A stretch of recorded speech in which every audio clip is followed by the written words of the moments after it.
aba yicaye mu modoka ye hanze, gusa ibitekerezo biba byamubanye byinshi, ari gutekereza cyane, ari gutekereza uburyo agiye kwinjira mu nzu ye akarebana n'umugore we, abitekerezaho agahita asohoka mu modoka, agisohoka arinjira mu nzu ye agasanga umugore yari amutegereje, umugore aza ari kumusuhuza n'urugwiro rwinshi. Paul ahita abwira umugore we ati Betty, ndakwinginze kuri inshuro rwose nta kintu na kimwe nshaka. Betty ahita abwira Paul ati Paul, ndakwinginze mbabarira unyumve bwa rimwe, urabizi neza ko tumaze igihe mw'ibi bintu, urabizi neza ko ntago nyikubona, ntago ukimvugisha, ngerageza uko nshoboye ariko warabyanze, ushaka ko nkora iki koko? Nanjye uri kunaniza cyane. Paul ahita amureba agahita amubwira ati Betty, ndi kukunaniza cyane? Ushatse kuvuga ko mbese nta kintu na kimwe wigeze ukora? Betty, narababaye, warambabaje ku rwego rwo hejuru. Ikindi kandi mu bantu natekerezaga ko bakora biriya bintu ntabwo nari nzi ko we wazamo. Betty ahita abwira Paul ati Paul, ndakwinginze mbabarira unyumve. Ako kanya bakiri kuvugana, Mary ahita yinjira, Mary nta no gusuhuza, Paul ahita amureba agahita amubwira ati Mary, ndakwinginze, iki ngiki ni ikibazo cy'umuryango wanjye, ni ikibazo cy'umugore wanjye, rwose ndakwinginze pe. Mary ahita abwira Paul ati Paul, humura rwose, humura. Ahita yegerayo, Remy nawe agahita yinjira. Paul akibona Remy ahita amubwira ati oh Remy, amakuru y'iminsi wari warabuze, wari waragiye he? Remy ahita abwira Paul ati Paul, ikintu cyari kinzanye hano ni ukukubwiza ukuri. Umva nkubwire, mbaye ikaze mu nkuru yacu y'uyu munsi, ntizanishidikanya ko aho muri hatandukanye mwese mumeze neza, kandi n'utameze neza nk'uko nkunda kubivuga, reka nkwibutse ko mu ijoro hari Imana. Reba ibyo ngibyo byose uba wibaza udafitiye ibisubizo, we komeza wizere kandi unasenge, igihe cyawe kizagera. Nkomeza guhereza ikaze kandi babandi bari hirya no hino hatandukanye ku isi, haba mu burasirazuba, mu burengerazuba, mu majyaruguru ndetse no mu majyepfo, aho hose mbahereje ikaze cyane. Ariko cyane cyane by'umwihariko abari mu Rwanda ndetse no mu Burundi, dukunda kubona abadasiba kutwoherereza ubutumwa bugufiya babicishije muri komenti. Ni ukuri turabibona kandi ibyo ngibyo bivuze ikintu kinini kuri twebwe, ndabashimiye cyane. Ntabwo nakwibagirwa wa muryango munini tubana umunsi ku wundi, abakuze, urubyiruko ahanini ndetse n'abana naho ntabwo nabibagirwa. Murabizi neza ko muramutse mudahari natwe ntabwo twaba duhari, ibyo ngibyo ni iby'agaciro kuri twebwe. Mu nkuru yacu rero y'uyu munsi, ndagira ngo ufate umwanya wawe uzubane nanjye kuva aka kanya ngiye gutangira kugeza ngeze ku musozo, kugira ngo dufatanyirize hamwe, tugirane inama, tumarane irungu, ndetse ahanini dukuremo ya masomo yo mu buzima tugenda ducamo bwa buri munsi. Mu masaha ya nimugoroba abatashye, gusa bari kwihuta cyane kugira ngo agere mu rugo arebe ibintu ategura, kuko umugabo wari hafi gutaha. Aba yihuta cyane kugira ngo agere mu rugo. Ageze ku gipangu ahagarara amasegonda makeya bagahita bamukingurira. Bamaze kumukingurira ahita asuhuza umuzamu we, agahita amubaza uko yiriwe, agakomeza akajya mu gipangu mo imbere. Agezemo imbere ahita asohoka mu modoka agakuramo ibintu aba yahashye, umuzamu akamufasha bakabyinjiza mu nzu. Bamaze kubyinjiza mu nzu, umudamu ahita abwira zamu ati zamu, rwose nari nzi ko nakererewe, nari nzi ko nsanga umugabo wanjye yavuye kuri televiziyo, noneho ntabwo nari gukira agahinda, kuko ejo naratashye nsanga yavuye kuri televiziyo, nibwo amakuru yari akirangira, ariko ubu ngubu ndabona aribwo agitangira. Zamu nta kintu na kimwe amusubiza. Umudamu ahita yicara agacana televiziyo agatangira kureba amakuru. Uwo muntu uri kuvuga amakuru kuri televiziyo aba ari umugabo we, aramureba akabyishimira cyane, akareba ukuntu ari kuvuga amakuru. Amaze kuvuga amakuru n'ubundi zamu bakiri aho ngaho, uwo mudamu yikanga zamu akiri aho, agahita amubwira ati zamu, nawe wari ukiri aha ngaha? Zamu ahita asekamo gakeya, agahita abwira umugore ati mabuja, nakubeshye rwose, nanjye ubwanjye nkunda kureba umugabo wawe avuga amakuru. Aba yavuga neza ukaryoherwa ukibagirwa ko ari amakuru, ukagira ngo ni ikindi kiganiro ari kuvuga. Arabizi rwose cyane. Umugore ahita abwira zamu ati zamu, nakubeshyira, ni impano ye, ni impano ye, noneho njyewe nkunda iyo ndi kumureba ari kuyavuga, biranshimisha cyane. Hagati aho ngaho nizere ko wiriwe neza, ngiye kugerageza nteke vuba vuba, rwose ngiye kubikora vuba vuba. Zamu ahita abwira mabuja ati mabuja, nta kibazo, reka nta kibazo, kandi mba mbyumva ko wiriwe mu kazi, nta kibazo rwose. Ariko nibagiwe no kugushimira mabuja, mu minsi yashize urabizi neza ko nabasabye ubufasha, ko mama wanjye yari arwaye. Mwarakoze cyane, mwarakoze cyane, mwanyitayeho, mumpereza amafaranga, ndabashimiye cyane. Uwo mudamu ahita abwira zamu ati zamu nta kibazo rwose, ikindi kandi udukorera akazi kenshi, uradufungurira ukaducungira inzu ukayitaho, ukajya muri jaride yacu ukayitaho nayo, zamu nta kintu na kimwe tutagukorera, ikindi kandi ntuzajya ugira ikibazo ujye uza utubwire kugira ngo tugufashe ubone nuko ukora akazi kawe neza. Zamu ahita abwira mabuja ati mabuja urakoze rero cyane reka nsubire mu kazi. Zamu ahita asohoka agasubira ku muryango akicara, umudamu nawe ahantu aba ari aba akiri muri salo n'ubundi, ahita afata telefoni ye agahita yandikira umugabo we akamubaza igihe ari butahire, umugabo nawe ahita amusubiza akamubwira ko ari hafi gutaha.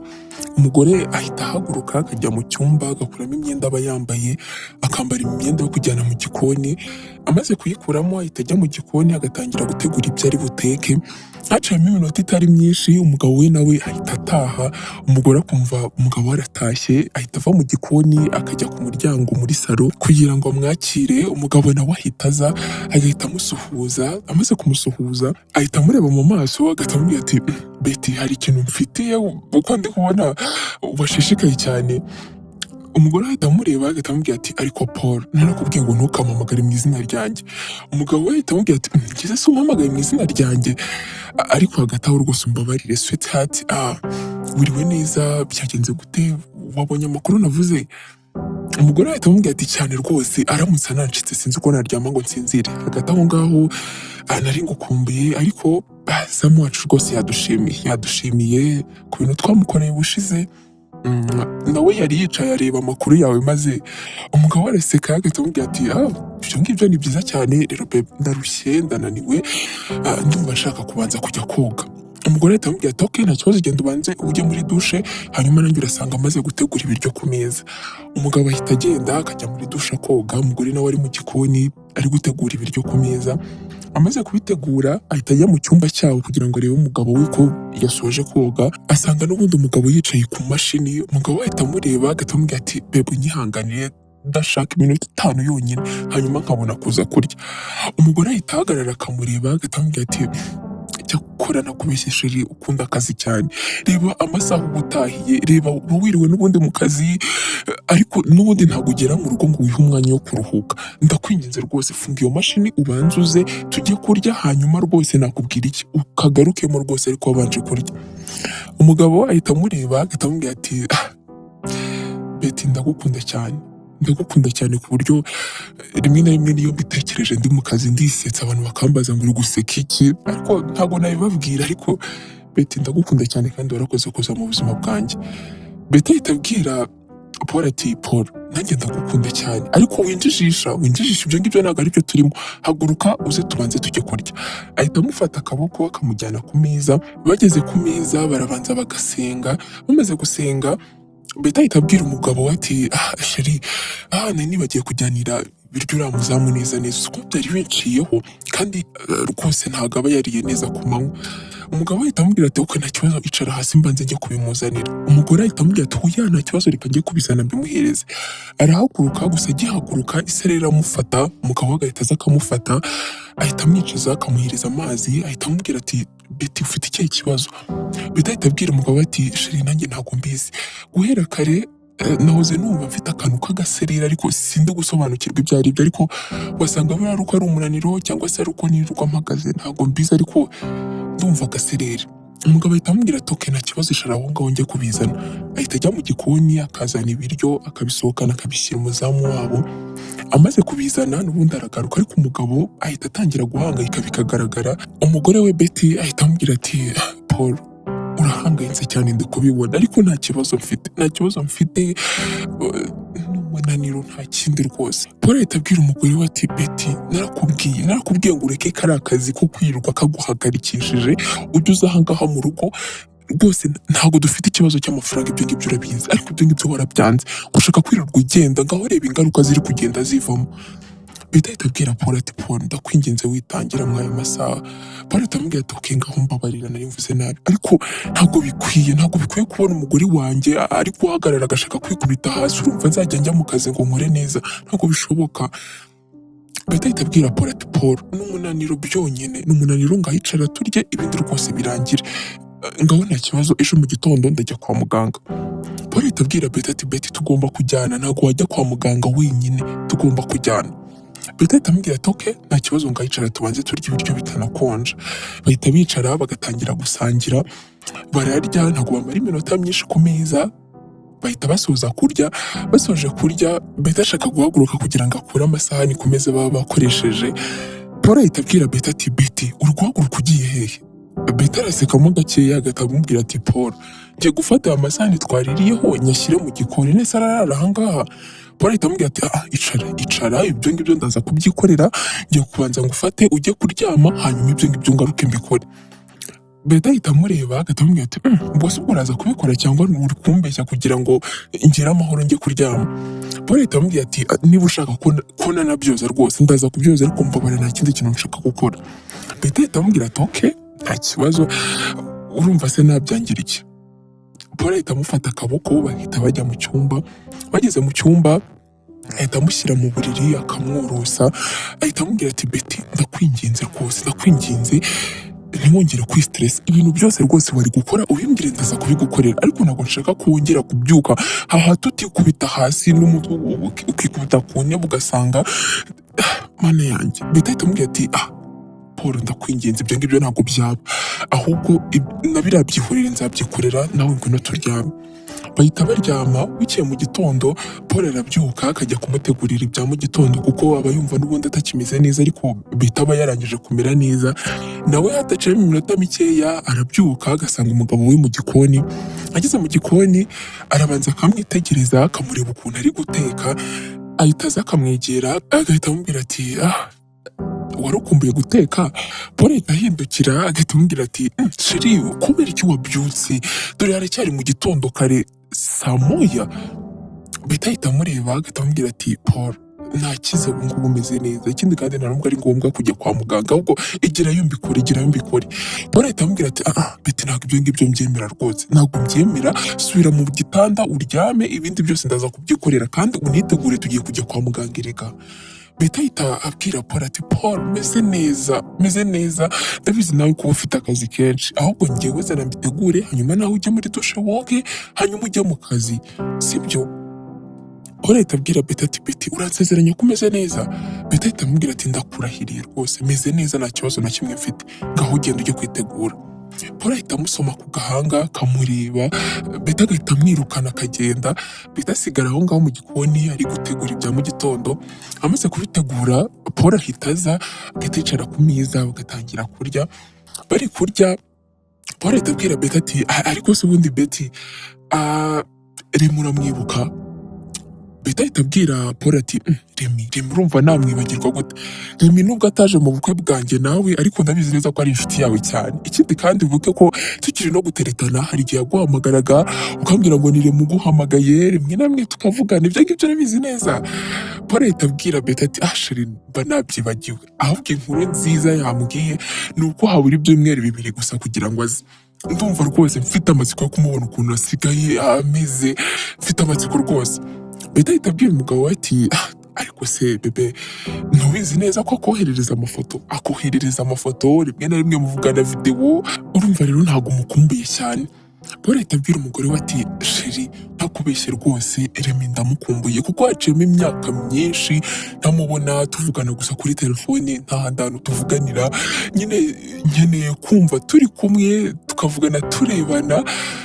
Ntabwo wabyumva rero, yambwiye ko nta handi hantu rwose azigera akatira uretse ahangaha. Namubujije gufata hoteli kuko nibyo yari atangiye kuvuga, ndamubwira ni gute wafata hoteli, njyewe ndahangaha ntabwo bishoboka, kandi nashatse mfite umugore mwiza nkawe ntabwo bishoboka ko yajya muri hoteli. Betty araseka agahita abwira Paul ati Paul ngibyo ngibyo biretse rero tuzamwitegura, dore amasaha yagiye, jya mu kazi. Paul nawe areba ku isaha agasanga koko amasaha yagiye, ahita abwira Betty ati Betty uze kwiyitaho kandi buri saha imwe igicamo hanyuma uhita umpamagara. Betty araseka agahita abwira Paul ati Paul hakuze ko wagira ngo ndi umwana w'imyaka 2, humura rwose meze neza kandi nanjye ngiye kujya mu kazi mu kanya, rero urumva nta kibazo mfite. Ahita amusezera agahita asohoka akagenda.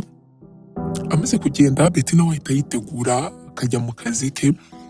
haciyemo iminsi mikeya wa mushuti we Remy nawe aba agiye kuza, aba yagiye kumwakira ku kibuga cy'indege, gusa Betty we ntabwo baba bajyanye, aba yasigaye mu rugo ari guteka, ari kumwitegura. Amaze kumufata ahita ahamagara umugore we, Betty aramwitaba agahita amubwira ati hani nizere ko ariko ngubu muri kugaruka. Paul ahita amubwira ati cyane rwose babe, ubwo turi kugaruka Remy yashyushye ngo ashaka kukubona. Ibaze ko ntigeze muha n'amafoto yacu y'ubukwe, nta nubwo akuzi neza neza. Betty ahita abwira umugabo we ati ariko nibyo byiza, ni karibu rero nimuze mwihuta nanjye ibiryo ngiye kubihisha. Ahita amukupa, amaze kumukupa baba bari mu modoka. Remy ahita abwira Paul ati Paul ntakubeshye rwose mba mbyumva nyine waranahindutse, ufite umugore mwiza cyane. Paul ahita abwira Remy ati Remy ntakubeshye nta kintu Imana itampaye, mfite umugore mwiza arankunda nanjye ndamukunda, mfite akazi keza, nta kintu Imana rwose itakoze ariko nawe ndabibona.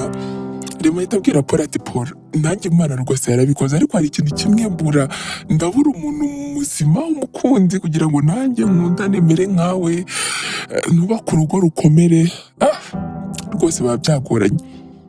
Paul ahita abwira Remy ati Remy butegereje, dore uracyari muto, butegereje umushakisha witonze, ntabizi neza ko uzamubona umunsi umwe. Remy ahita abwira Paul ati reka tubyizere. Bakomeza bagenda mu modoka, bageze kwa Paul Remy ahita abwira Paul ati Paul ntumbwire ko aha hantu turi kwinjira ari iwawe. Bitandukanye cyane na ka kazi wabagamo. Paul koko wabivugaga nkagira ngo uri kubeshya, gusa warakoze cyane. Paul ahita abwira Remy ati Remy nibyo nakubwiraga, narakoze, Imana nayo impuhereza umugisha, ahangaha ngubu ni iwanjye. Remy ndashima Imana cyane rwose. Remy ahita abwira Paul ati Paul ndabibona cyane rwose, utuye ahantu heza, none se umugore wawe ari hehe? Paul araseka agahita abwira Remy ati Remy ari mu nzu nyine aradutegereje. Bahita binjira mu gipangu, umuzamu akaza akabasuhuza, niko bisanzwe n'ubundi bigenda. Amaze kubasuhuza Paul ahita abwira umuzamu ati fata hano amavarisi uyajyane mu nzu, hanyuma twebwe turaje. Ahita ayafata akayajyana mu nzu. Betty ahita abona zamu we yaje n'amavarisi, ahita abwira zamu ati zamuka akanya se barahageze. Zamu ahita amubwira ati cyane rwose mabuja barahageze bari hanze. Nawe ahita asohoka, agisohoka ahita areba Remy akareba na Paul. Remy nawe aramureba akamwitegereza. Paul ahita afata ikiganza Betty agahita amubwira ati Betty rero finally uhuye na Remy nguyu umugore wanjye. Remy ahita aza akamusuhuza, Betty nawe akamusuhuza. Amaze kumusuhuza Betty ahita abwira Remy ati Remy ni byiza guhura nawe, najyaga nkumva cyane, Paul umugabo wanjye yakubwiragaho ibintu byinshi kandi n'ibintu byinshi wamukoreye, warakuze cyane rwose, turahuye ariko twari twaratinze guhura. Remy ahita abwira Betty ati Betty ni byiza cyane guhura nawe nk'uko yabivugaga rwose, afite umugore mwiza, Paul ufite umugore mwiza cyane. Paul ahita abwira Remy ati urakoze cyane, ngaho ni karibu. Bahita binjira mu nzu. Betty ahita abwira Remy ati Remy rero ntuzane ibintu byo kubanza ngo kujya muri dushe ngo kubanza koga, urabanza urya ibiryo bitari byahora kuko ndabizi neza ko ushonje. Remy ahita abwira Betty ati Betty wabimenye rwose, wabimenye, ahubwo nimumpereze ibiryo ndashonje. Bahita bajya ku meza bagatangira kurya. Bari kurya baratangira n'ubundi bakaganira, baba basanzwe baganira ariko kuri iyo nshuro biba akarusho kuko Remy aba yahageze kandi ari inshuti y'umuryango. Baraganira cyane, bamara no kurya bakicara muri salo bagakomeza baganira.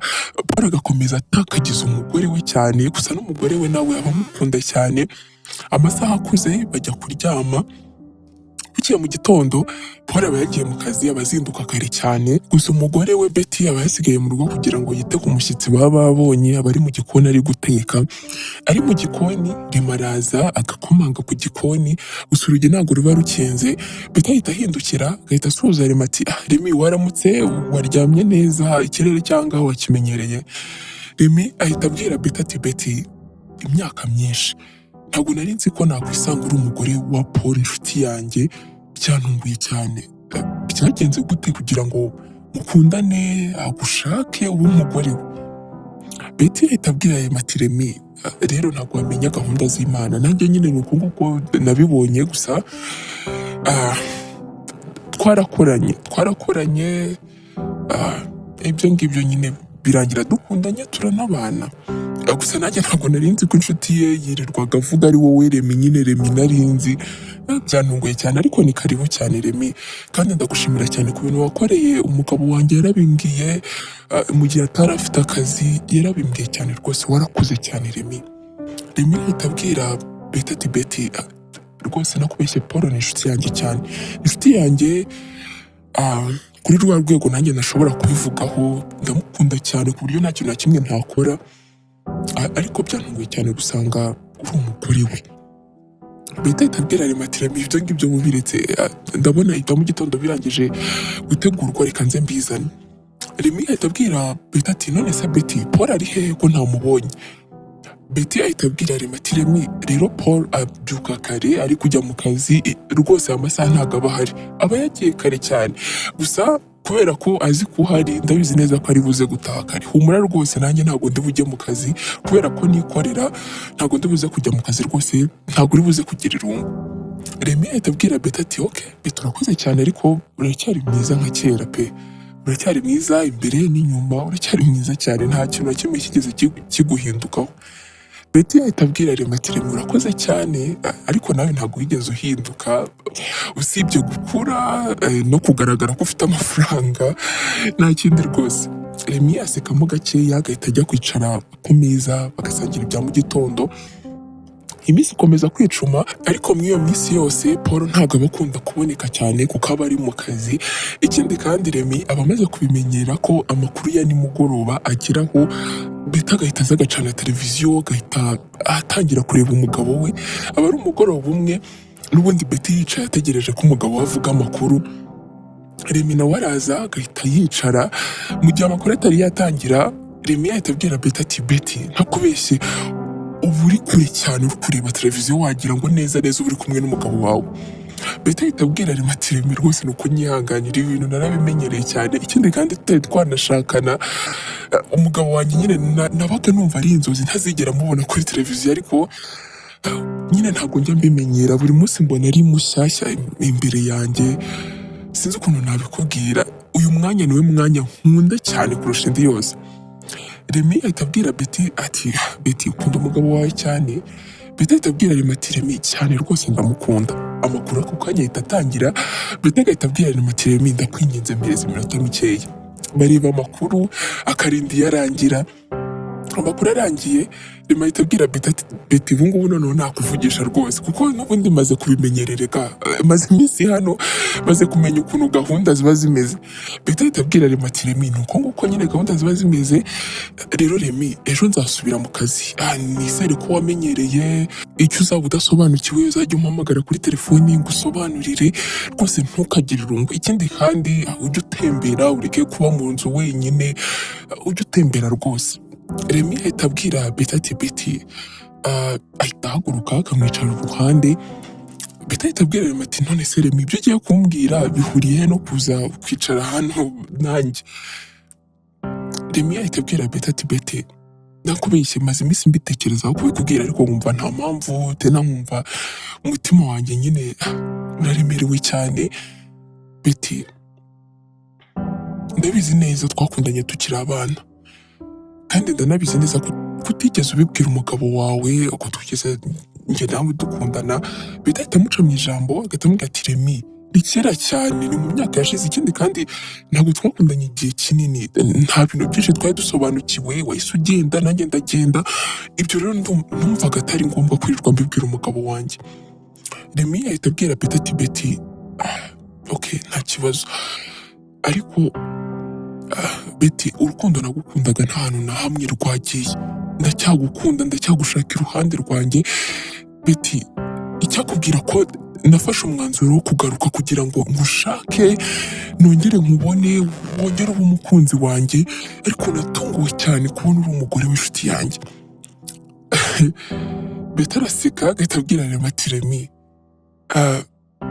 ibyo ngibyo ni ibintu byahashize cyane rwose, ndabizi neza nawe kuzabona umuntu ugukunda nawe ukamukunda.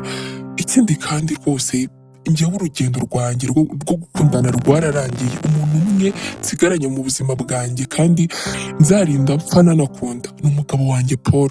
Paul ndamukunda cyane Remy, ndamukunda cyane kandi niba umaze no kubibona rwose nta kintu na kimwe namurutisha.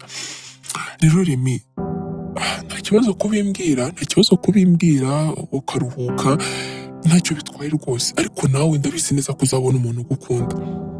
Remy ahita abwira Betty ati Betty, ese nta nubwo bibona basi? Betty ahita abwira Remy ati mbona ibikize kandi. Bakiri kuganira Betty kuri telefone bahita bamuhamagara, ahita abwira Remy ati Remy, unyihanganiye gatoya ndabona ari mukuru wanjye umumagaye. Buriya amumagarikira kuri telefone ahita yitaba ati karame Mary, amakuru y'iminsi. Mary ahita abwira Betty ati Betty, nari ngukumbuye cyane murumuna wanjye, maze iminsi ndi mu kazi kenshi ntabwo mperuka kukuvugisha, umeze gute? Betty ahita abwira Mary ati Mary, meze neza nta kibazo, nari maze iminsi nyine nanjye ngutekerezaho ariko nkavuga ni uri mu kazi kakandi kawe kadashira, niyo mpamvu naherukaga kukuvugisha. Ahubwo se Mary umeze gute? Mary ahita abwira Betty ati Betty, kubera iki navuganye n'umugabo wawe akambwira ko habuze gatoya ngo wikubita hasi, ariko ibyo bintu ntubimbwire koko. Betty ahita abwira Mary ati Mary, ntumbwire ko umugabo wanjye yakubwiye ibintu nk'ibyo ngibyo, ntabwo byari birenze, nyine nuko nahagurutse isereri ikamfatamo gakeya, ariko nta kindi rwose kibazo nigeze ngira. Ikindi kandi urabizi neza ukuntu uhangayika, ntabwo ibyo bintu rwose nari kubikubwira. Mary ahita abwira Betty ati Betty, urabizi neza ko nta wundi muvandimwe mfite, uba ugomba kumbwira ikintu cyose wahuye nacyo. Hagati aho ngaho Paul yambwiye ko musigaye mufite n'umushyitsi. Betty ahita abwira Mary ati Mary, ariko uzi ko wagira ngo neza neza Paul ni musaza wawe, aba yakubwiye utuntu twari two twose tubera aha ngaha mu rugo, umuntu waje kudusura rero nimukubwira uratungurwa neza neza. Nanjye ubwanjye naratunguwe, ibaze ko ari Remy waje kudusura. Mary ahita abwira Betty ati Betty, urambwira Remy ngo mwigeze gukundana ngo kera, niwe uri kumbwira cyangwa n'undi Remy ahari? Betty ahita abwira Mary ati Mary, yego ni Remy yaraje, gusa Mary ntakubeshye naratunguwe kuko umugabo wanjye yakundaga kumbwira ngo Remy hari ibintu byinshi yamufashije, barafatanyije, igihe umugabo wanjye atari afite akazi yamubaye hafi. Natunguwe cyane no kubona ari Remy nzi, gusa nawe yaratunguwe, ntabwo yari azi ko ndi umugore wa Paul. Amaze iminsi ari aha ngaha, asigaye afite n'amafaranga, asigaye aba hanze, nyine ibintu byarahindutse, ntabwo akiri Remy wa wundi wa kera. Ariko Mary ndakwinginze rwose ugire uze kudusura, dore haciyemo igihe kinini, uzi ko wagira ngo neza neza warantaye. Mary ahita abwira Betty ati Betty, ibyo ngibyo bireke, ntabwo naguta, rero nari kugira ngo ngusuhuze, reka nkureke, ubwo ngubwo turaza gusubira, ndaza no gupanga uburyo naza kubareba nawe nkamusuhuza, nzareba ko azamenya. Betty ahita abwira Mary ati okay, nta kibazo, ubwo ngubwo tuzasubira. Bahita barekera aho ngaho kuvugana, ariko Betty ntabwo aba ari aho hafi, aba yagiye mu cyumba cye, Remy agasigara muri salo. Ahita yongera akagenda akajya kureba Remy ko ari muri salo, ariko asanga ntawe uhari, ahita amenya ko hari ahantu yagiye. Umunsi urira, nimugoroba baba bari gusangira bose ibyo kurya ku meza. Hanyuma Betty ahita abwira umugabo we Paul ati hashiri, uzi ko uyu munsi Mary yampamagaye? Umugabo ahita amubwira ati Mary ameze gute, yaranyanze. Betty aramureba agahita amubwira ati yarakwanze cyangwa muhora muvugana buri munsi ntubimbwire? N'ubundi ni ukubera icyo Paul?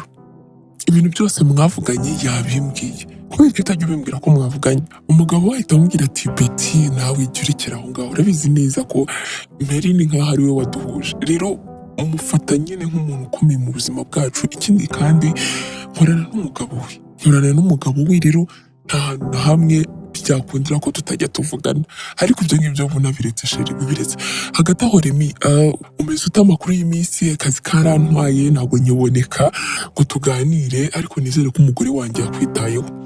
Remy ahita abwira Paul ati Paul, umugore wawe rwose Betty yanyitayeho, yantekeye neza, anyitaho ku rwego rwo hejuru, ariko nawe rwose akazi kaba kaguheranye, kandi kuko ndabyumva kaba kaguheranye cyane, ariko ugerageze ushake umunsi umwe wenda nko mu cyumweru tuzicare tuganire, umaze iminsi rwose warabuze.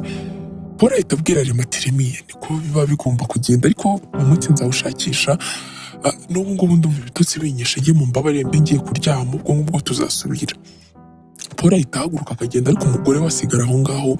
Amaze gusigara aho ngaho Remy ahita abwira Betty ati Betty nanjye reka njya kuryama tuzasubira ejo. Ahita amusezera nawe akajya kuryama, Betty agasigara aho ngaho. Ahagurutse tena isereri irongera ikamufata ku iyo nshuro noneho agira hasi, gusa umugabo we aba yabyumvise ahita aza akamureba, arahangayika cyane agahita amujyana mu cyumba akaryama. Amaze kuryama abura uko abigenza, ejo aba afite akazi kenshi bitakunda ko asiba neza abura uko abigenza. Bukeye mu gitondo arabyuka kare agategura ibya mu gitondo by'umugore we. Agiye kugenda Remy nawe aba yicaye muri salo, ahita abwira Paul ati Paul umeze neza, ndi kubona usa nkaho uri stressé, wabaye icyo umeze neza? Paul ahita abwira Remy ati Remy ntabwo umeze neza, burya cyagiye tukimara kujya kuryama umugore wanjye yagumye aha ngaho muri salo, mbona aratinze nza kumureba, nje kumureba nsanga neza amerewe nabi, yikubise hasi. Bijya bikunda kumubaho kenshi, niyo mpamvu rero ndi kwibaza ngubu ndajya mu kazi ntabwo nasiba, ntabwo byakunda. Ndi kwibaza uburyo ndi bubigenzemo kumujyana kwa muganga neza byanshanze. Remy ahita abwira Paul ati Paul ariko nawe ntugakabye ibintu, njyewe se simpari, ikindi ko utigeze umbwira nimugoroba ko yigeze yikubita hasi. Remy ahita abwira Paul ati Paul ibyo ngibyo bireke ndaza kubyitaho, ndamwitaho umujyane kwa muganga rwose, wejya mu kazi ukora utuje, ndaza kubyitaho Paul.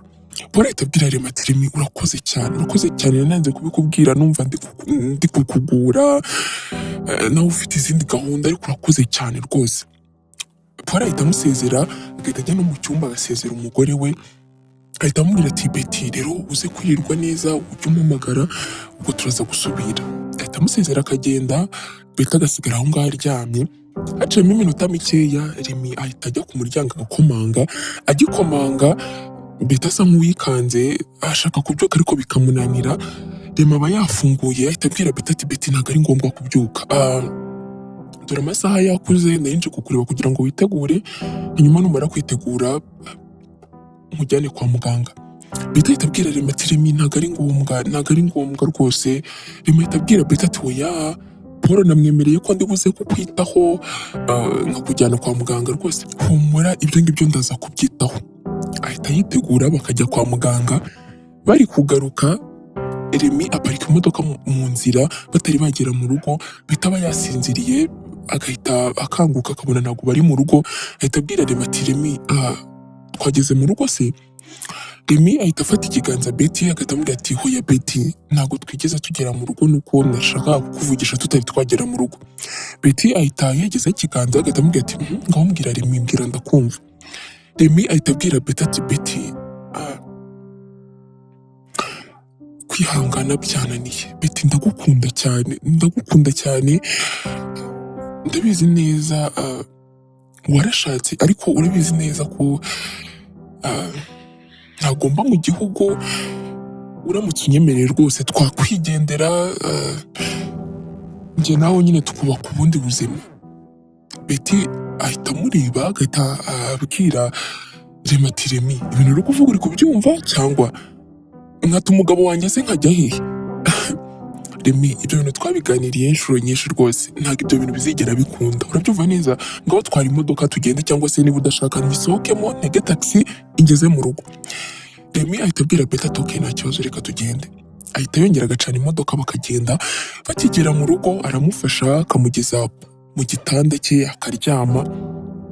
Amaze kuryama Remy ahita abwira Betty ati Betty erega nuko uba utabishaka ariko ndabizi neza ko nawe unkunda, ndabizi ko unkunda cyane, ndabizi ko uba unyifuza, ndabizi ko uba ushaka ko tugirana ibihe birenze ibi ngibi, ndabizi neza Betty, wajya ureka kwihagararaho, ahubwo reba nk'ubu ngubu umugabo wawe ntabwo aba ahari, aba yagiye akagusiga akajya mu kazi agataha ijoro ntabwo umubona.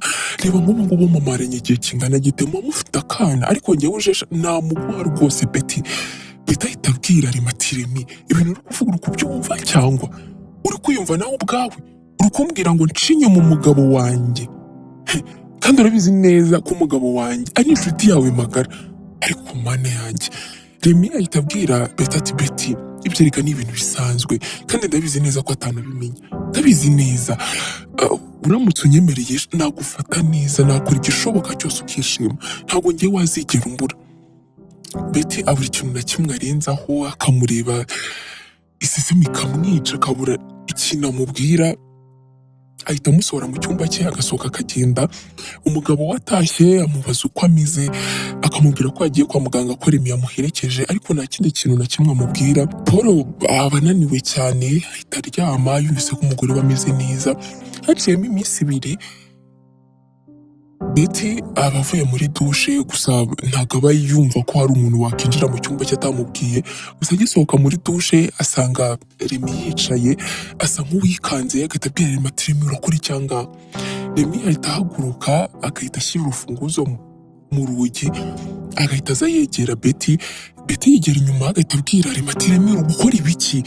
Remy ahita abwira Betty ati Betty gusa umbabarire cyane, ariko ku inshuro rwose ntabwo mfite kwihangana. Aza amwegera, Betty ubwoba bukamwica, ariko muri ako kanya umugabo we Paul aba ari gutaha, kandi ntabwo baba babizi ko ari gutaha ayo masaha. Ku bw'amahirwe Remy ahita asohoka mu cyumba yihuta, gusa Betty aba yatangiye kurira, ubwoba bwamwishe.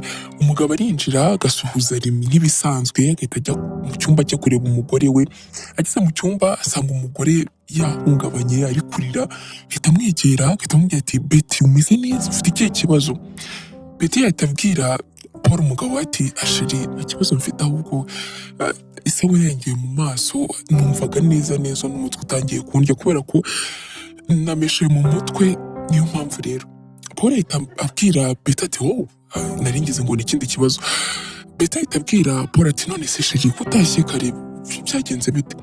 Paul ahita abwira Betty ati okay, numvaga nshaka kuza kukureba uko umeze, mu gitondo nyine nagusize ntakwitayeho, ubu ngubu nje kukwitaho kugira ngo nyine nguheke yukwiriye nk'umugore wanjye. Ikindi ntabwo nari nigeze nshimira Remy yuko yakwitayeho, reka manze njya kumureba. Ahita asohoka akagenda akajya kumureba, agera muri salo agasanga ntawe urimo, ahita ajya mu cyumba cye agasanga nihari. Gusa Remy nawe aba yagize ubwoba, agikingura Remy asa nk'uwikanze, agahita abwira Paul ati Paul ko watashye kare?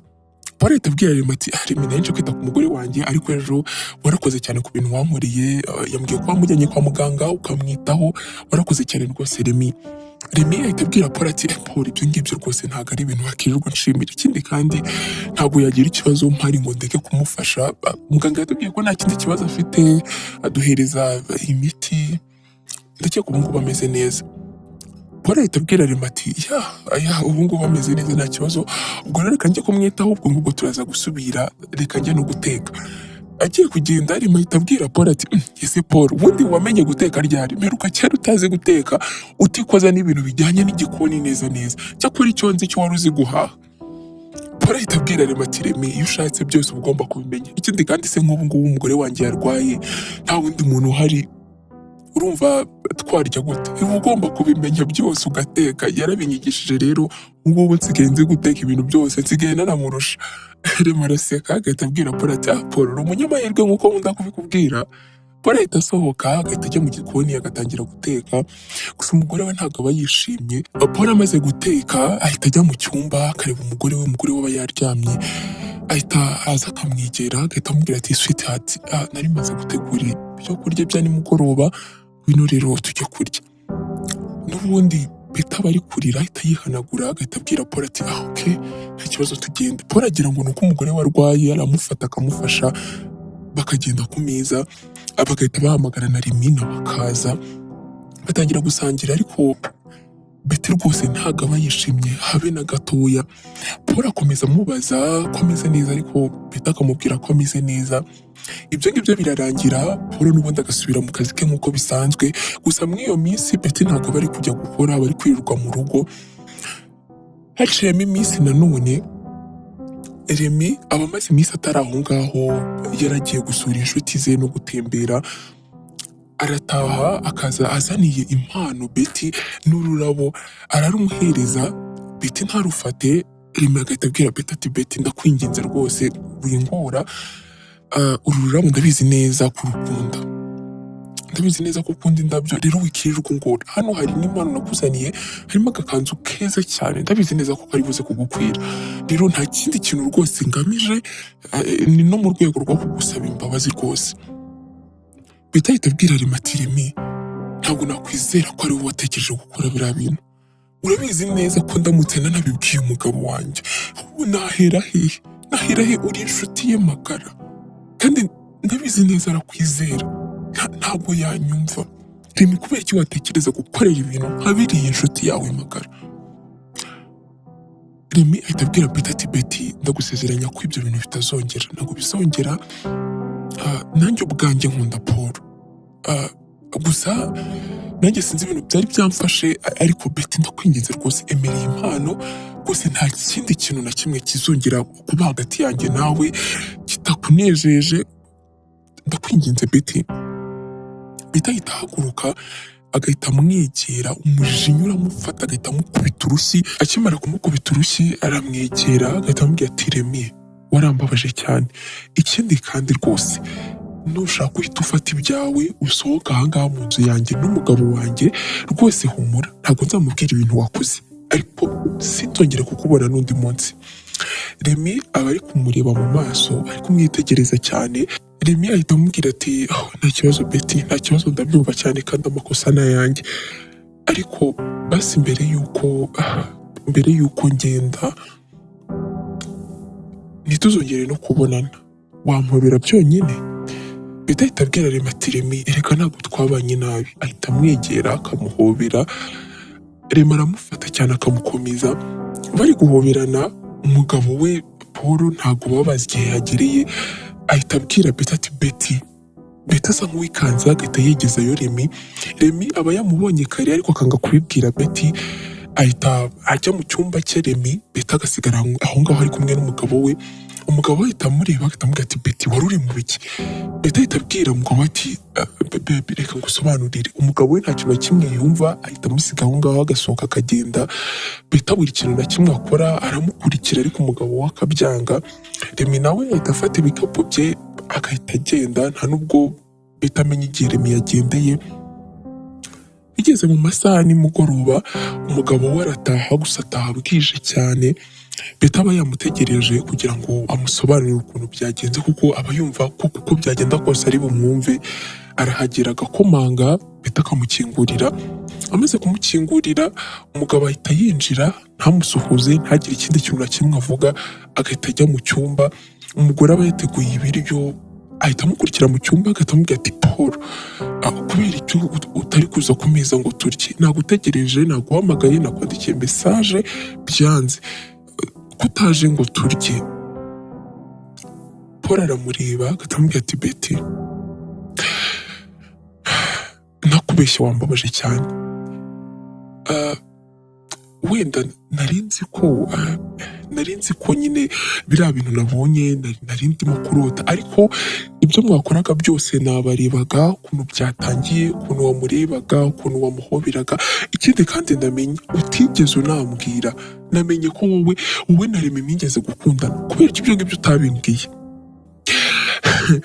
Ubundi ndabizi neza buriya yaraje, uramubona, uravuga uti wow Remy, naramubuze, ibiki n'ibiki, urongeye uramubona, wasanga hari n'ibindi bintu byinshi mwakoraga igihe nabaga ntahari, ngo mwaganiraga, ngo mugatemberana. Ibyo ngibyo byose nabaga ntabizi, ariko wasangaga mwabikoreraga mu gikari aho nareba. Ariko uyu munsi nabifatiye, nabibonye Beti. Mbese ushaka kunsobanurira iki? Beti yumva bimurenze, kuko ibyo ngibyo umugabo we bari kuvuga ntabwo aba ari byo, nta n'ahantu biba bihuriye. Beti ahita abwira Paul ati Paul, ntakubeshya, uri kwibeshya. Ikindi kandi njye ntabwo natekereza ikintu cyo kuguca inyuma. Ni gute utekereza ko ibyo bintu ubundi nabikora? Paul ahita abwira Beti ati Beti, ndabizi neza ko ibyo bintu byabaye, ndabizi ntabwo wabyemera, urabyumva neza. Erega naranabibonaga ukuntu mwarebanaga, ukuntu nyine mwasekaga.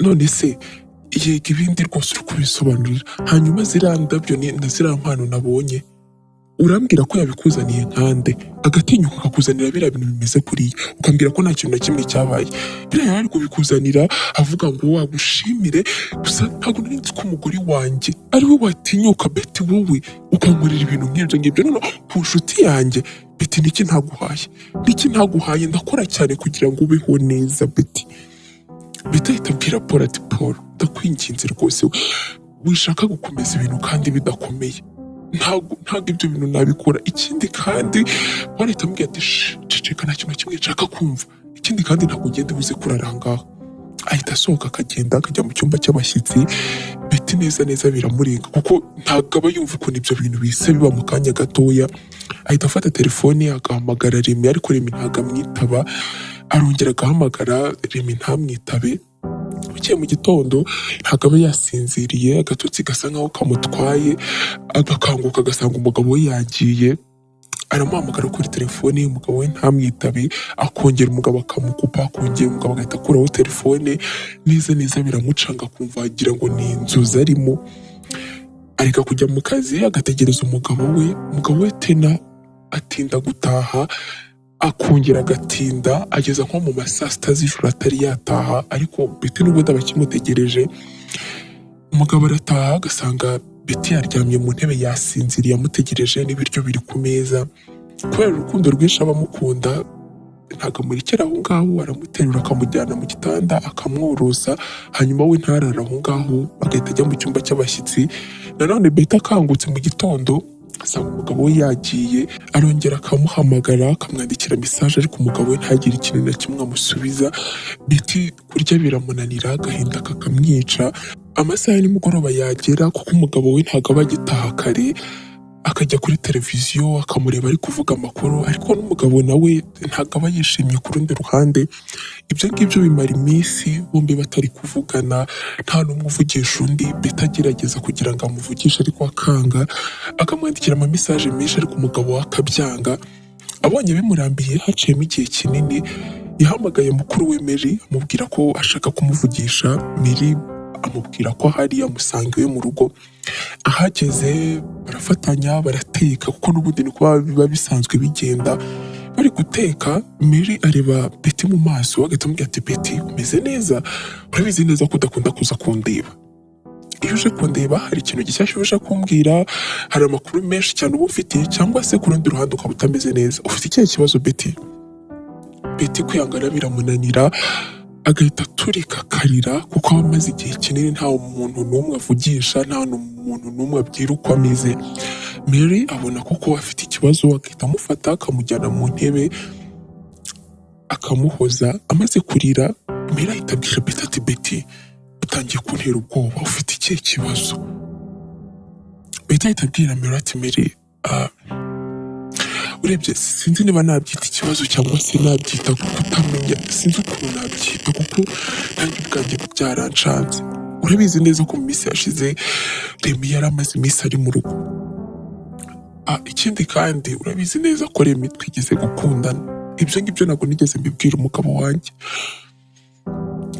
Mary nakubeshye mfite agahinda kenshi cyane Remy yarangoye cyane yarangoye bwa mbere arambwira ati ndacyagukunda ndacyifuza kuba ndi kumwe nawe ndamutuka Mary ndamubwira ni ibintu uri kuvuga ntabwo bishoboka urabizi neza ndi umugore w'inshuti yawe ikindi kandi niyo twaba twarakundanye gute urukundo rumeze gute ntabwo ruba rugishobotse kuko ndi umugore wubatse ibyo ngibyo ndabimubwira ngira ngo birarangiye hanyuma akajya akomeza ambwira ayo magambo andeba ukuntu ashaka kunyegera ariko ngiye nkegera hirya nkamubwira ko ibyo bintu ntabikeneye Mary ahita abwira Betty ati Betty burikiye aho ngaho none se niba utarashakaga ko ibyo bintu biba kubera icyo utabibwiye umugabo wawe hakiri kare kubera icyo utabimubwiye ngo mwirukane iyo ngegera igende uranyumvira Betty ahita abwira Mary ati Mary urabizi neza ko Remy ni inshuti y'umugabo wanjye cyane ku rwego rwo hejuru yaramufashije igihe yari afite ubukene ibibazo bitamworoheye Remy yarahabaye abana nawe nyine aramufasha cyane n'ukuntu yamuvugaga njye numvaga nyine ari nk'umuvandimwe we binaruta kuba yaba umuvandimwe we. Umugabo wanjye Paul aramukunda cyane, arabizi neza ko atamuhemukira, arabizi neza ko nta kintu na kimwe yabura arema agifite ngo areke kukimuhereza. Rero umugabo wanjye navuze ni ntabwo yanyizera, nindamuka mubwiye ibi bintu ntabwo yabyizera. Nyine ndavuga ni njyewe nzabimanaginga, mwirukane, njye mwihunza, ibintu bizakunda. Hanyuma umunsi umwe nari mvuye koga, mvuye muri dushe nyine, sinamenye igihe yagereye mu cyumba, nasohotse muri dushe nambaye isume, musanga yicaye ku gitanda. ndamubwira nti Seremi, kubera icyo utigeze uvuga kuje? Yarasetse ahita ahaguruka ashyiramo urufunguzo mu rugi. ndamubwira nti Remi, uri gukora ibiki? Ibaze ko yashatse kumfata ku ngufu Mary, yashatse kumfata ku ngufu. Hanyuma ibyo bivaho kubw'amahirwe, nyine ntiyabishobora. Nyine numva noneho ibyo ngibyo byo birandenze, numva simfite umuntu n'umwe nabibwira. Hanyuma umunsi ukurikiyeho nyine yanzaniye indabyo, anzanira impano, kwihangana birananira, ndamutuka, ndamukubita. Hanyuma musaba ko yava mu rugo, nawe arambwira ati ibyo yakoze ntabwo ari byo, kandi Paul ni inshuti ye, nanjye ubwanjye urumva ndi inshuti ye, nyine ibyo yakoze ntabwo ari byo, ansaba imbabazi. Ndamubabarira, ariko maze kumubabarira arambwira ati se wampobeye. Ndamuhobera nyine bisanzwe, kumbe Paul ntabwo nari nzi ko ahari.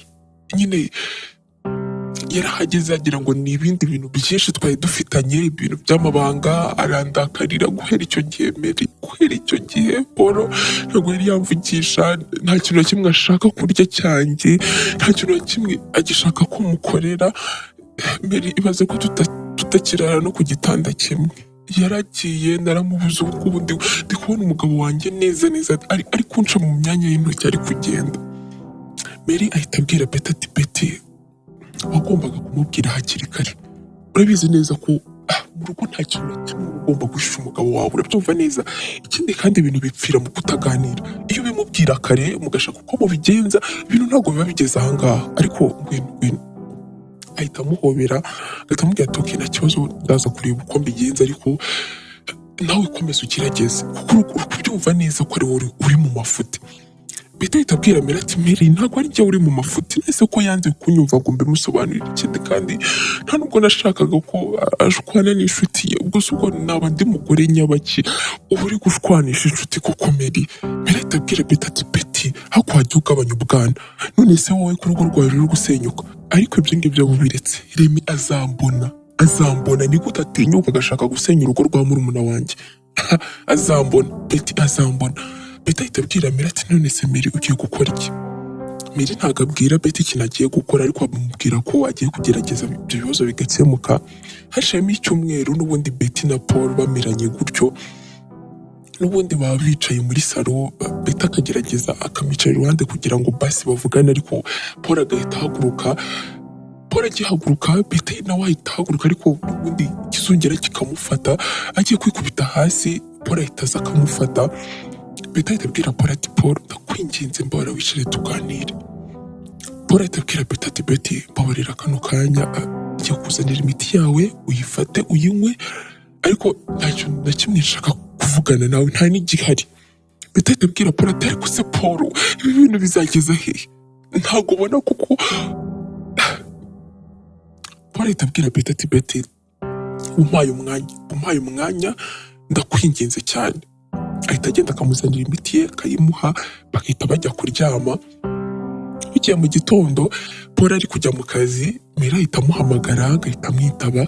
Akimwitaba, Paul ahita abwira Mary ati Mary, amakuru y'iminsi ntabwo wari uretse kumvugisha, waranyenze neza. Mary ahita abwira Paul ati Paul, nawe mba mbibona ko akazi kakubanye kenshi, mwese mu rugo mumeze neza? Paul ahita abwira Mary ati yego mu rugo tumeze neza, madamu wanjye ameze neza, nanjye ameze neza, nta kibazo rwose gihari. Mary ahita abwira Paul ati okay, nta kibazo rero, nubona akanya uce mu rugo, ndagushaka cyane Paul, ndagushaka cyane, hari akantu ushaka kumfasha rwose byanshanze, unyihanganira uhagere. Paul ahita abwira Mary ati okay, nta kibazo rwose, urabizi neza ko nakwanga kugufasha, ndaza kuwaca n'intaha. arabimwemerera agahita ajya mu kazi. Amasaha bavuganye ageze n'ubundi arongera akaturuka mu kazi agahita ajya kwa Mary iwe. Ahageze yasanga Mary ahari aramusuhuza, Mary agahita amuha karibu akinjira mu nzu. Maze kwinjira mu nzu Paul ahita abwira Mary ati Mary ntakubeshye rwose mfite amatsiko menshi cyane. Mary ahita abwira Paul ati Paul nta kintu na kimwe nshaka kumfasha ahubwo nshaka ko tuganira. Paul ahitangira kugira amatsiko agahita abwira Mary ati okay nta kibazo wambwira. Mary ahita abwira Paul ati Paul n'ibijyanye n'umugore wawe Betty. Paul aramureba agahita amubwira ati Mary kubera iki ntigeze nkeka ibi bintu, n'ubundi nari mbizi neza ko nta wundi muntu yahamagara usibye wowe. Gusa Betty yarambabaje cyane, yarambabaje. Buri kintu na kimwe yongeraho. Mary agahita abwira Paul ati Paul ntabwo ibi ngibi ndi kubivuga kubera ko Betty ari murumuna wanjye, no, ahubwo urabizi neza ko ufite inshuti yawe ikakubwira ko urugo rwe ruje gusenyuka neza neza bibona, wakoresha uko ushoboye kugira ngo urwo rugo ntirusenyuke, urabyumva neza. Hanyuma ndabyumva ko yakosheje cyane, yarakosheje, ukeka ko yaguciye inyuma, ukeka ko ibintu byazambye ku nshuti yawe, ibintu nk'ibyo ngibyo. Kubera icyo utamuhereza umwanya ngo muganire, kubera icyo utamwumva ngo wumve ibyo akubwira, hanyuma ngo mubiganireho ko ibintu byose bishirira mu biganiro. Paul ahita abwira Mary ati Mary nta kintu na kimwe nshaka kumva kuko byose narabyiboneye bahoberana, muzanira indabyo, impano. Mary ahita abwira Paul ati Paul biragoye cyane ko wavuga ngo ikintu ni ukuri utigeze wumva umuntu akikubwira ngo ni ukuri cyangwa si ukuri, urabyumva neza. Wowe warabonye gusa ntabwo wumvise, urabyumva. Paul ndakwinginze fata umwanya uganire n'umugore wawe, urabyumva, uganire n'umugore wawe, hanyuma nimumara kuganira musabane imbabazi. Ikindi kandi ndabizi neza ko bizakunda. Paul ahita ahaguruka arakaye cyane kuko aba yumva neza ko Mary ari kwirengera kuko ubu ngubu ari murumuna we. Ahita abwira Mary ati Mary urabizi neza ndakubaha cyane, ni wowe watumye mbona umugore wanjye mw'iyi minsi mfite nubwo nawe yananiye, ariko ibyo bintu ni ibyanjye n'umugore wanjye, ndakwinginze rwose ubivemo ubireke ngenze uko nzabigenza. Ahita asohoka akagenda, ariko n'ubundi Mary aba yamuvugishije. Ageze mu rugo ari mu cyumba abasanzwe araramo atari icye n'umugore we, arahagarara agatekereza ku magambo Mary yamubwiye, akumva kuko ntabwo yigeze aho umwanya umugore we ngo baganire. Ahita amusanga mu cyumba, Betty aba yicaye, ntabwo aba akibona ibitotsi, ntabwo aba agisinzira. Atungurwa cyane no kubona umugabo we, ahita aza akamwegera agahita amubwira ati Betty reka nizere ko muri aka kanya ugiye kumbwiza ukuri, mbwira uko byagenze, umbwire uko byatangiye, umbwire nyine ikintu icyo ari cyo cyose uko niteguye kukubabarira. Betty ahita abwira Paul ati Paul byagenze gute noneho ko ushaka kunyumva. Paul ahita abwira Betty ati Betty rekura umugore wanjye, ko byagenda gusura umugore wanjye. Betty arishima kuko ibyo bintu aba bitegereje igihe kinini. Ahita abwira Paul ati Paul mbere na mbere yuko ngira ikintu na kimwe mvuga, ndagukunda cyane Paul, ndagukunda cyane, nta kintu na kimwe cyahindura urukundo ngukunda. Ikindi kandi mbabarire kuba biriya bintu byose byarabaye simbikubwira. Paul ntabwo nigeze ndyamana na rimwe, ntabwo nigeze ndyamana nawe, nta nubwo ibyo bintu nabitekereza. Gusa nuko yashatse kugerageza kugira ngo turyamane. Ako kanya telefone ya Paul bahita bayihamagara, agahita abwira umugore ati baretse gato Betty, baretse gato ndaje. Ahita asohoka akagenda akitaba telefone, ariko telefone ye iratinda cyane. Betty akagera igihe asinzira kuko n'ubundi hamaze igihe kinini adasinzira. Uwo mwanya aba yumva ko noneho umugabo we ari bumwumve, araryama agasinzira. Paul asubiye mu cyumba asanga umugore we yasinziriye, ahita amworosa neza. Uwo munsi ararana aho ngaho. Bukeye mu gitondo arabyuka akitegura, umugore aba agisinziriye. Akangutse yasanga umugabo yaraye aho ngaho, agahita amubaza ati Paul waraye ngaha? Paul ahita amubwira ati cyane rwose Betty, erega nuko nari narakaye cyane, naho ubundi naraye ngaha. Gusa reka njya mu kazi hanyuma turaza gusubira. Ahita asohoka akagenda, gusa Betty biramushimisha kuko aba yumva ko neza ko Paul ari bumutega amatwi. Yiza mu masaha ya nimugoroba arateka, agategura ibyo kunywa kugira ngo umugabo we nataha baze gusangira biyunge n'ubundi nk'uko byari bisanzwe. Amaze kubitegura ategereza umugabo, gusa noneho ko iyo nshuro ntagatinda araza akamusuhuza. Akimara kumusuhuza ahita atereka imashini hasi, agahita abwira Betty ati ok Betty ngaho ubu ngubu wambwira. Betty ahita abwira Paul ati Paul, mbere na mbere impamvu ntakubwiye ni uko ntashakaga gushwana n'inshuti yawe. Ndabizi neza ko Remy ari umuntu w'ingenzi mu buzima bwawe. Ndabizi neza ko nta kintu na kimwe nari kukubwira ngo unyumve. Ndabizi neza ko nta hantu nari buhere nkubwira ko Remy twigeze gukundana. Remy yashatse kumfata ku ngufu. Paul ahita abwira Betty ati Betty babarira Betty, ni gute utinyuka ugashaka gufata ikinyoma kimeze nk'icyo ngicyo ugashaka kukimbwira? Ni gute utinyuka koko? Ndabizi neza Remy ntabwo yabikora. Nari nzi wenda ngo ku inshuro ugiye kumbwiza ukuri, unsaba imbabazi nkubabarire, ariko nabyo ntubishaka. Agiye gusubira mu cyumba, ku muryango ahita hakomanga umuntu, agahita ajya gukingura asanga ari Mary. Mary ahita yinjira, nta kintu na kimwe yari yavuga atari yabasuhuza. Paul ahita abwira Mary ati Mary ndakwinginze, iki ngiki ni ikibazo kiri hagati yanjye n'umugore wanjye, nzi uko nzabikemura, nzi uko nzabigenza, ndakwinginze rero ibyo wambwiye narabyumvise. Mary ahita abwira Paul ati Paul oya nta kintu na kimwe nje gukora rwose. Ahita yegera hirya, Remy nawe agahita yinjira aba yaje. Paul akibona Remy ahita abwira Remy ati Remy, amakuru y'iminsi ko utari ukinyitaba kuri telefone. Remy ahita abwira Paul ati Paul, ikinzanye ahangaha ni ukukubwiza ukuri. Paul ahita abwira Remy ati ukuri kuwese kandi.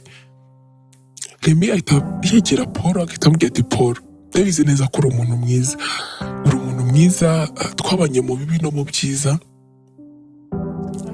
Gusa uyu mugore wawe twigeze gukundanaho. Twarakundanye kera, gusa iminsi iradutandukanya, ndagenda nawe yaragenda, ari gushakisha ubuzima ntitwongera kubonana. Hanyuma aho twabonaniye ni ahangaha iwawe. Gusa nkimubona numvise n'ubundi rwa rukundo namukundaga rugarutse. Paul unyihanganire, nagerageje igishoboka cyose kugira ngo umugore wawe yongere anyegere, yongere ambone nka Remy wa kera, ariko ibyo ngibyo byaranze. Nakoze igishoboka cyose Paul, nakoze igishoboka cyose kugira ngo umugore wawe ndebe ko basi twanajyana, ariko byaranze. Rero uyu munsi nibwo numvise inkuru yambabaje cyane, bambwira ko urugo rwawe ruri gusenyuka. Paul, ndabizi neza ko ndi inshuti yawe, nakoze amakosa akomeye cyane, ariko umugore wawe nta n'undi mugore wawe umeze nka Betty. Betty ni umugore w'intwari cyane. Ibaze ko yanze kukubwira ko nagerageje gushaka kumufatira ngo turyamana, ibyo ngibyo akanga kubikubwira kugira ngo njye nawe tudashwana. Paul, urumva icyo kintu? Yanze kubikubwira, nawe wanga kumutega amatwi. Ariko Paul, nanjye impamvu nagiye sinkwitabe, nari mfite isoni n'ikimwaro, numva ntazakugaruka mu maso, ariko ntago nakira agahinda ndamutse numvise ko mwatandukanye pe. Betty ndamukunda cyane, ariko mwifuriza icyiza Paul, mwifuriza icyiza, kandi nta nubwo nifuzaga ko mutandukana. Cyagiye wanatubonye nari nje kumusaba imbabazi, nkafata ibikapu byanjye nkagenda, ariko bambwiye ko wabibonye mu bundi buryo. Ariko umugore wawe nta na rimwe ibyo ngibyo ujye wicara ubizi, nta na rimwe yatekereje icyo kintu nk'icyo ngicyo.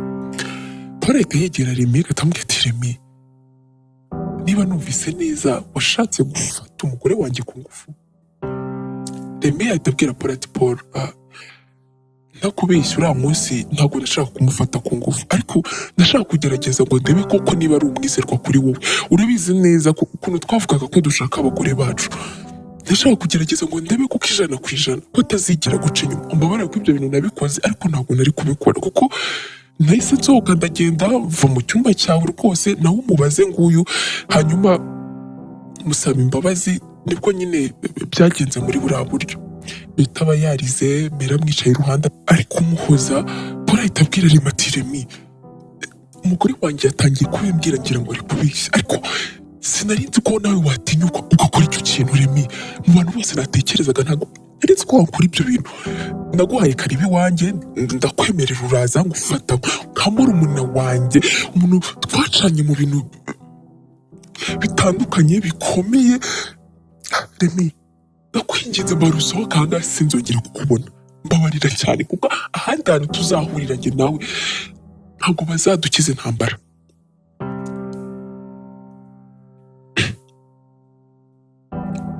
Ntabwo intambara yacu bazayikiza. Remy, mbabarira ugende. Remy ahita abwira Paul ati Paul, icyari kinzanye aha ngaha ni ukugira ngo udatandukana n'umugore wawe. Ni ukuri nari nje kukubwira, ariko n'ubundi nari mbizi neza ko wandakariye, ariko nzakora igishoboka cyose kugira ngo nongere ngusaba imbabazi, nongere ngarukane cya cyizere cyanjye nawe. Paul ahita amufata akamusohora mu nzu kuko aba yamurakariye cyane. Ahita agaruka agahita yegera Betty agahita amubwira ati Betty, mbabarire kuba byarafashe igihe cyose kugira ngo numve ukuri kwawe, numve icyo washakaga kumbwira. Gusa Betty mbabarire, nanjye nararakaye cyane. Numva nyine ni ibintu bidashoboka, narakabije Betty, ariko nari mfite ubwoba, numva ibyo bintu ntashaka no kubyibuka ko byabaye. Betty, ndakwinginze umbabarire. Ikindi kandi numvise ko utashakaga no kunshwanisha n'inshuti yanjye, ibyo nabyo nabyumvise.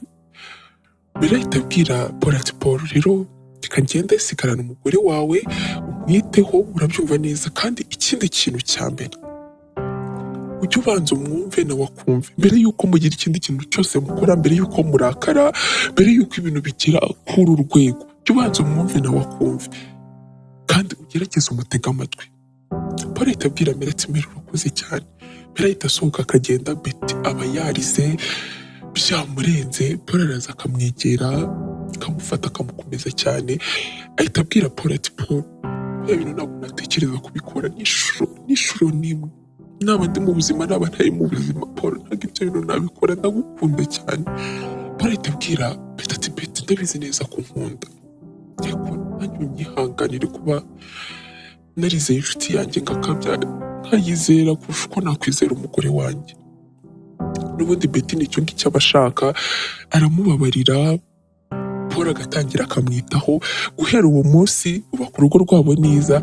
Mbere y'uko bagira ikindi kintu cyose bakora, bakabanza bakaganira, bakabanza bakabifatiraho umwanzuro. Ikindi kandi hagati yabo bagahana umwanya kugira ngo urugo rwabo rukomeze rukomere. Biyumviye ko ndibaye umutima wanjye rero, reka nshimire wowe twabanye kuva iyi nkuru yatangira kugeza igeze aha ngaha ku musozo. Reka nizere ko wakuyemo ya masomo y'ubuzima tugenda ducamo bwa buri munsi, kandi nanizera ko mu zindi nkuru z'ubutaha tuzongera tukabana. Ni Karangwa Sandrine.